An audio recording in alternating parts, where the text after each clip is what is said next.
個缺點咧，其實係99%又平又靚嘅呢個樓盤當中係共有嘅一個特點嚟嘅，需求嘅同個預算又唔匹配，所以我喺呢一度咧俾幾個 tips 俾大家，令你哋可以準確咁樣去揾到你嘅需求，同埋匹配翻自己嘅預算。既然係養老度假，咁我覺得可以犧牲一啲路程去揾一個環境比較好啲、住得比較舒服嘅地方，而且現時咧內地嘅交通咁發達嚇，買車又530,000零首期，買珠海、買中山、海景、江景、湖景，各大商圈環繞下10分鐘到關口。相信大家喺各大平台一直會刷到好多呢一種好吸引嘅樓盤影片啦，跟住睇完如果個盤係靚嘅，咁啊大家會喺呢條片下邊去留言啦，問個樓盤位置喺邊度啊，總價幾錢啊等等呢個標準化嘅問題。咁個 agent 咧就會覆翻嚟個盤喺邊度啊點，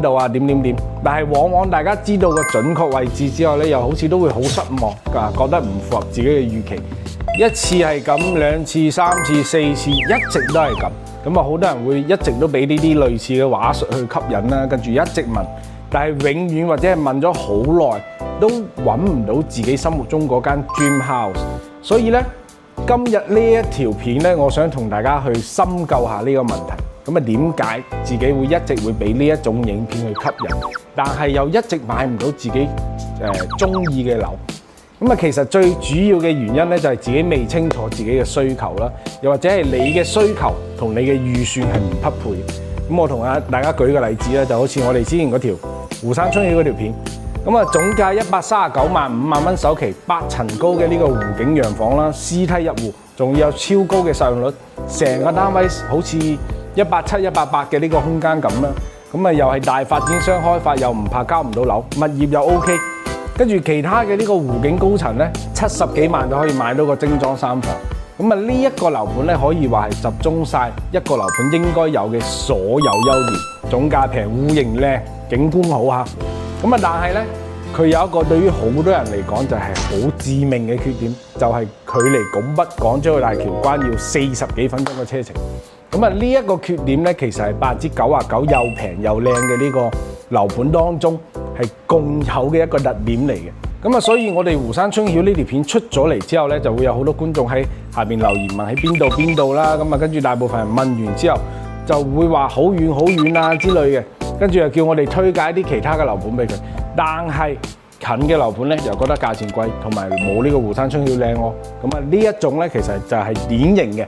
唔清楚自己嘅需求，跟住清楚需求嘅同個預算又唔匹配。所以我喺呢一度咧，俾幾個 tips 俾大家，令你哋可以準確咁樣去揾到你嘅需求，同埋匹配翻自己嘅預算。第一，港珠澳大橋關、拱北關15分鐘車程以內，100至150萬預算，只可以買一間1房嘅公寓。咁啊，如果係住宅200萬樓下嘅，睇都唔使睇，但係坦洲例外嚇。咁啊，第二，100至200萬嘅預算咧，如果想買住宅，想要入到你法眼嘅樓盤咧，咁啊最低要20至30分鐘嘅車程。咁啊，第三，想要景觀河景、湖景乜景都好，精裝樓盤素質高，預算又只有200萬樓下嘅，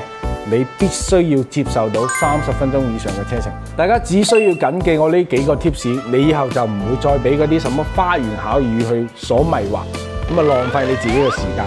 咁啊，再同大家講過呢個題外説話啦。咁啊，其實講真，港澳人士翻嚟內地買樓，基本都係養老或者度假，好少話咩話呢邊去住啊，跟住喺香港去澳門啊，去翻工啊，哪怕喺澳門，咁你買間拱北或者坦洲，叫你日日跑嚟跑去，你都煩啦。所以既然係養老度假，咁我覺得可以犧牲一啲路程去揾一個環境比較好啲、住得比較舒服嘅地方，而且現時咧內地嘅交通咁發達嚇，買車又平。咁啊，揸住部車去邊其實都好方便嘅啫。咁啊，當然啦，如果個銀碼係低嘅，跟住又平又靚，咁啊真係 very good 啦。咁啊好啦，如果大家睇完我呢條片已經揾到咗自己嘅需求同埋預算，歡迎呢個評論區留言需求嚇，我介紹一啲精選嘅筍盤俾大家。如果中意我哋嘅影片，記住訂閱我哋，帶你發現更多樓市真相。